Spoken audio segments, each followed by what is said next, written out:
HIV infeksiyasi bu jiddiy tashxis va bu insonlarni qo'rqitadigan kasallikdir.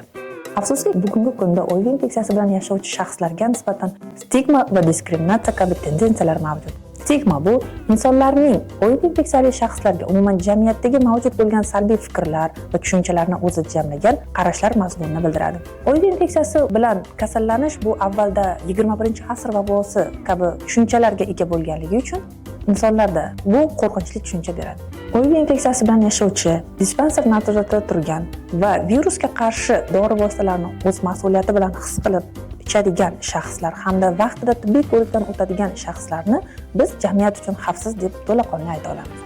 Lekin HIV infeksiyasi bilan kasallangan, lekin o'z maqomini bilmaydigan, tekshirilmagan shaxslar bugungi kunda jamiyatimiz uchun eng xavfli shaxslar hisoblanadi.